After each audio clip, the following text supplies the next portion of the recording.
Hello dear students, इससे आगे हम टॉपिक स्टडी करेंगे। जो पिछला वीडियो हमने डाला था वो था हेलो एलियन के लिए नोमेनक्लेचर हमने बात कर ली थी। किस प्रकार से हमने हेलो एलियन की नोमेनक्लेचर निकाले थे वो सब हमने पिछले वीडियो में अपलोड किए थे। ठीक है प्यारे बच्चों, इसके बाद हम अगला टॉपिक स्टार्ट करने जा रहे हैं हेलो एलियनों के निर्माण की विधियाँ। हेलो एलियन के निर्माण की विधि से पहले हमें जानना जरूरी है हेलो एलियन के CX बंध की प्रकृति। हेलो एलियन के CX बंध की प्रकृति। हेलो एलियन की CX बंध की प्रकृति के बारे में बात करते हैं।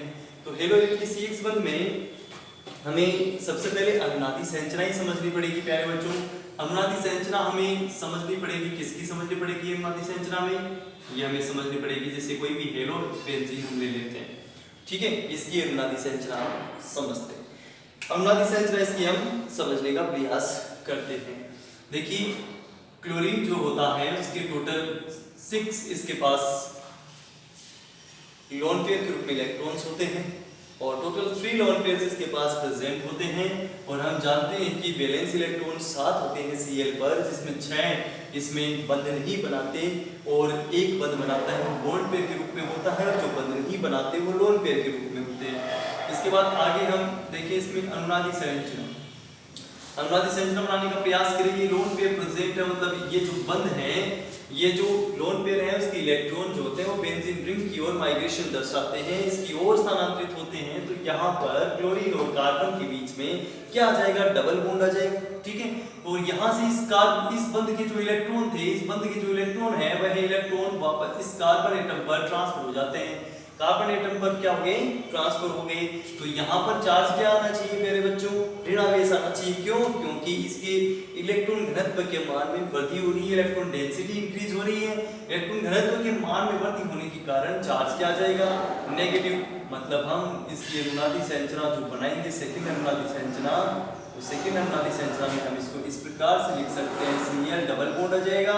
इस पे इलेक्ट्रॉन कितने बचे? 4 बचे। चार्ज क्या आ गया? यहाँ पर पॉजिटिव चार्ज आ गया। कितने बंध बचे? शेष 2 बंध बचे। यहाँ पर ऑर्थो पोजीशन पे क्या चार्ज आ गया? ऋणावेश आ गया। क्यों आ गया ऋणावेश? क्योंकि इलेक्ट्रॉन घनत्व के मान में वृद्धि होगी। अब ये जो इलेक्ट्रॉन थे, ये जो लोन पेयर है या फिर इलेक्ट्रॉन है, ये इलेक्ट्रॉन यहाँ पर इस स्थिति पर शिफ्ट हो जाते हैं। तो यहाँ पर क्या निर्माण कर देंगे? ये डबल बॉन्ड का निर्माण कर देंगे। ये स्ट्रक्चर नंबर फर्स्ट अनुनादी संरचना, और ये कौन सी है? सेकंड है। सेकंड में हम देखते हैं कि ये जो ऋणावेश है इसके इलेक्ट्रॉन जो है वह क्या करेंगे? वह यहाँ डबल बॉन्ड का निर्माण कर देंगे। और आगे हम देखें प्यारे बच्चों, तो इसमें ये जो बंध है इसके इलेक्ट्रॉन आगे कार्बन पर शिफ्ट हो जाते हैं, मतलब यहाँ पर ऋणावेश आ जाता है। पहला स्थिति पर कार्बन के इलेक्ट्रॉन घनत्व के मान में वृद्धि होती है, यहाँ पर ऋणावेश चला जाता है। अब हम इसमें आगे अनुनादी संरचना के बारे में बात करें, स्ट्रक्चर नंबर 3 की हम इसकी बात करें तो इस प्रकार से प्रूव की जाएगी। डबल बॉन्ड Cl, इलेक्ट्रॉन और चार्ज पॉजिटिव, एंड बॉन्ड यहाँ पर बन जाता है। पहले का जो बॉन्ड था उसको ऐसे रखते हैं और इलेक्ट्रॉन घनत्व के मान में पहला स्थिति पर वृद्धि होती है, तो यहाँ पर चार्ज क्या लगा देते हैं? हम माइनस चार्ज लगा देते हैं। तो प्यारे बच्चों आगे हम देखें तो ये जो बंध के इलेक्ट्रॉन है, ये जो लोन पेयर इलेक्ट्रॉन्स हैं, ये शिफ्ट हो जाते हैं आगे। तो यहाँ पर चार्ज क्या आ जाएगा? यहाँ पर चार्ज, यहाँ पर एक डबल बॉन्ड का निर्माण हो जाएगा और इस बंध के इलेक्ट्रॉन आगे वाले कार्बन पे और तो कार्बन पे शिफ्ट हो जाते हैं। तो यहाँ चार्ज क्या आ जाएगा? नेगेटिव चार्ज आ जाएगा। आगे अनुनादी संरचना नंबर 4 की बात करें तो इस प्रकार से प्रूव की जाएगी। इस प्रकार से प्रूव की जाएगी। Double bond Cl, charge positive. ठीक है, इस प्रकार से वो बनाई जाती है। फिर इसके बाद हम देखें प्यारे बच्चों, तो इसमें ऋणावेश कहाँ शिफ्ट हो गया है? ये इस ऑर्थो स्थिति पर शिफ्ट हो गया ऋणावेश। अब हम देखें ये स्ट्रक्चर नंबर कौन सी थी? 3rd थी। ये कौन सी स्ट्रक्चर नंबर? 4th है। इसके बाद आगे हम बात करें तो ये जो बंध, ये जो इलेक्ट्रॉन है, ऋणावेश के इलेक्ट्रॉन थे, ये इलेक्ट्रॉन कहाँ शिफ्ट हो जाते हैं? यहाँ पर, और यहाँ पे एक बॉन्ड का निर्माण कर देंगे और वापस जो बंध डबल बॉन्ड बना था वो टूट करके वापस इसके इलेक्ट्रॉन Cl पर शिफ्ट हो जाते हैं। मतलब हमारे लिए जो लास्ट अनुनादी संरचना बनेगी उसको हम इस प्रकार से दर्शा सकते हैं। इस प्रकार से इसको दर्शाया जाता है सिंगल बॉन्ड Cl इलेक्ट्रॉन्स इस प्रकार से वापस आ जाते हैं। ये हमारी संरचना नंबर कौन सी हो गई?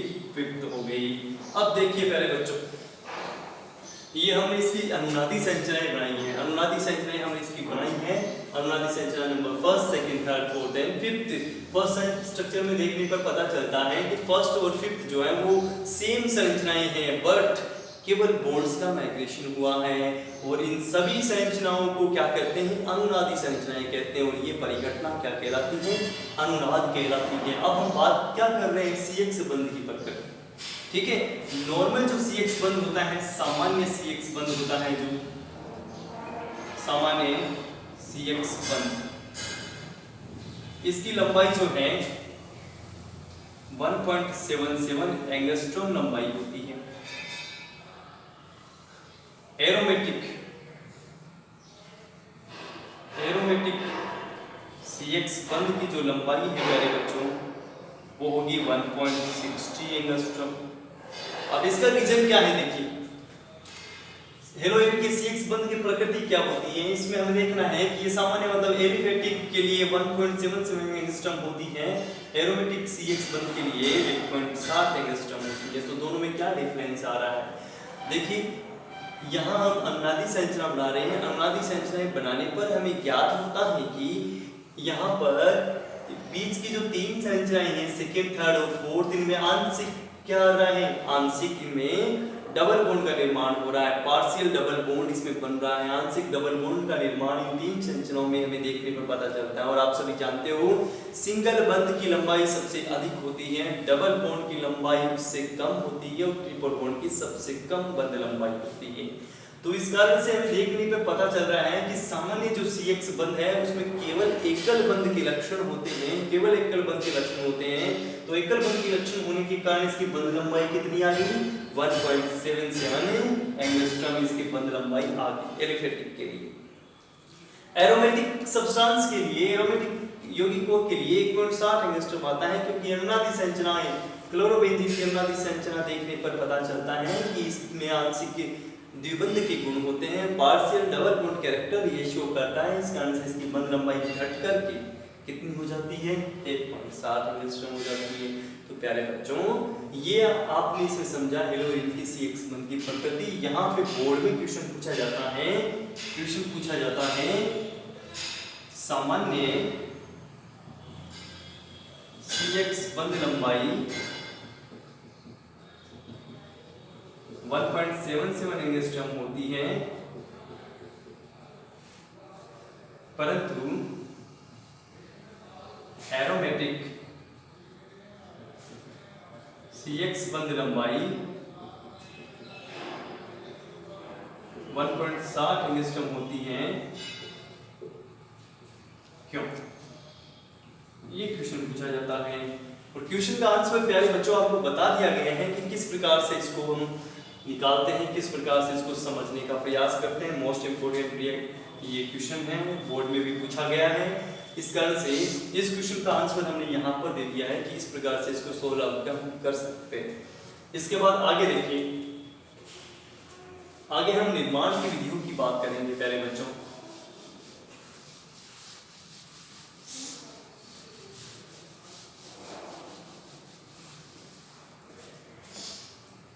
निर्माण की विधियों की बात करेंगे।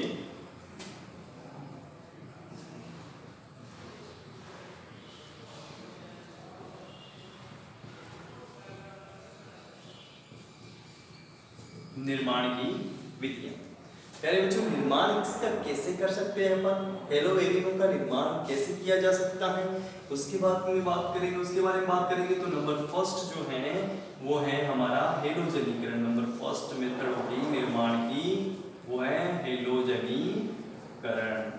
कौन सी मेथड है? हेलोजनीकरण, हेलोजनेशन। तो हेलोजनीकरण में हम रिएक्शन लिखते हैं प्यारे बच्चों। हेलोजनीकरण में हम किसी बेंजीन रिंग की अभिक्रिया, बेंजीन की अभिक्रिया किसके साथ करते हैं? Cl2 के साथ पोटास की उपस्थिति में करते हैं। तो एक हाइड्रोजन और एक Cl शिफ्ट हो जाएंगे, मतलब आपस में स्थानांतरित होकर के HCl निकाल देंगे और Cl कहाँ जुड़ जाएगा, बेंजीन रिंग पर जुड़ जाएगा। बात क्या बन गया, क्लोरोबेंजीन का निर्माण हो गया इसमें, ठीक है। इसके बाद हम प्यारे बच्चों बात करते हैं नंबर 2 की। 2 क्या है, पांचवें श्रृंखला का हेलोजनीकरण। पांचवें श्रृंखला का हेलोजनीकरण मतलब कोई साइड चेन होती है, उसका हमें हेलोजनीकरण करना है। जैसे हम ले रहे हैं CH3, एक हमने एग्जांपल ले लिया है टोलुइन का। एग्जांपल किसका लिया, टोलुइन का एग्जांपल लेते हैं। अब देखिए टोलुइन में हम रिएक्शन करते हैं Cl2 के साथ प्रकाश की उपस्थिति में, और ये चेन रिएक्शन है, साइड चेन रिएक्शन है और होती रहेगी। एक हाइड्रोजन शिफ्ट हुआ किसके द्वारा, Cl के द्वारा। क्या निकाल दिया हमने बाहर, HCl निकाल दिया। फिर वापस इसमें एक Cl ऐड हो जाता है, एक Cl ऐड होकर के बाद क्या बना देता है, CH2Cl, ठीक है। बेंजील क्लोराइड किसका निर्माण कर दिया इसने, बेंजील क्लोराइड का निर्माण कर दिया, बेंजील क्लोराइड का निर्माण कर दिया। अब इस बेंजील क्लोराइड के निर्माण के बाद हम इसके में वापस रिएक्शन करते हैं HNO, प्रकाश की उपस्थिति में Cl2 से दूसरा हाइड्रोजन भी शिफ्ट हो जाएगा, दूसरा हाइड्रोजन भी इसमें निकल जाएगा और उत्पाद हमारे पास क्या बन जाएगा, इसमें एक HCl और निकल जाता है और एक Cl इसमें एक और ऐड हो जाता है, तो उत्पाद हमारे पास क्या बन जाता है प्यारे बच्चों, CHCl2, मतलब एक Cl और जुड़ गया, इसका नाम क्या है, बेंजल क्लोराइड। बेंजल क्लोराइड, ये बेंजल क्लोराइड का निर्माण हो गया। इसके बाद देखिए आगे हम इसकी एक अभिक्रिया और करते हैं, क्योंकि एक हाइड्रोजन और शेष है Cl2 से प्रकाश की उपस्थिति में। हम देखेंगे एक हाइड्रोजन और एक Cl और निकल गए HCl और उत्पाद बन गया CCl3, इसको कहते हैं बेंजो क्लोराइड। इस प्रकार से प्यारे बच्चों ये 5 श्रृंखला का हेलोजनीकरण हमने इसमें स्टडी की है। पहले हेलोजनीकरण से हम निर्माण कर सकते हैं, दूसरा हम 5 श्रृंखला के हेलोजनीकरण से भी इसका निर्माण कर सकते हैं। इसके बाद देखिए नंबर तीसरी मेथड है हमारी प्यारे बच्चों, मेथड नंबर 3 हम इसमें स्टडी करते हैं। नंबर 3 थर्ड रिएक्शन है हमारी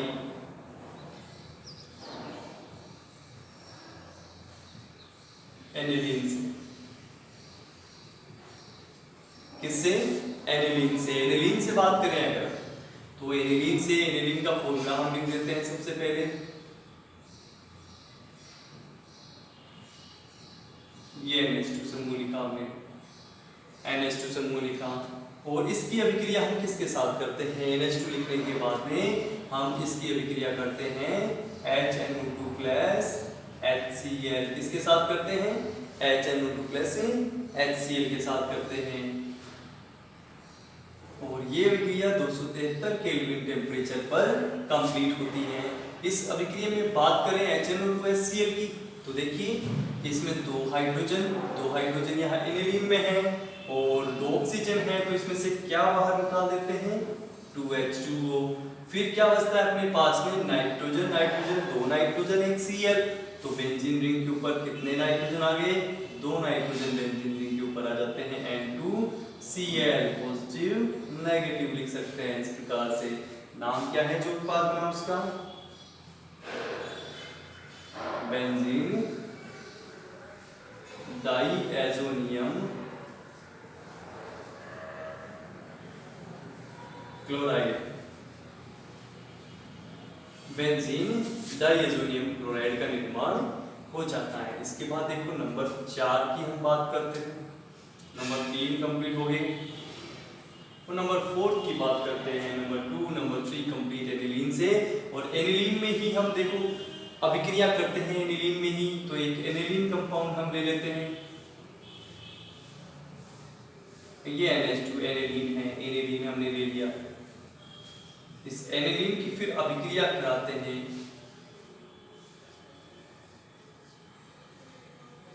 देखो 4 अभिक्रिया इसकी करते हैं। एक अभिक्रिया करते हैं किसकी उपस्थिति में, Cu2Cl2, HCl, Cu2Br2HBr, Cu चूर्ण गर्म करते हैं, फिर Ki के साथ करते हैं। एक रिएक्शन और लिख लेते हैं प्यारे बच्चों, KbF4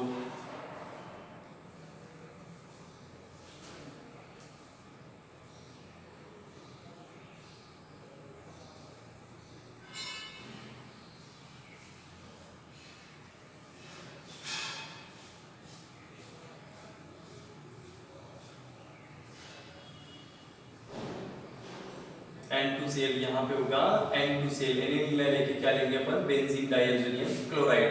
तो इस बेंजीन डाइएज़ोनियम क्लोराइड की ही अभिक्रिया एक हम करवाते हैं। टोटल 5 रिएक्शन इसकी हम लिखते हैं इस प्रकार से। अब देखिए ये 5 रिएक्शन हम इसकी लिखेंगे। बेंजीन डाइएज़ोनियम क्लोराइड की अभिक्रिया Cu2Cl2HCl के साथ, Cu2Br2HBr के साथ, Cu चूर्ण के ऊपर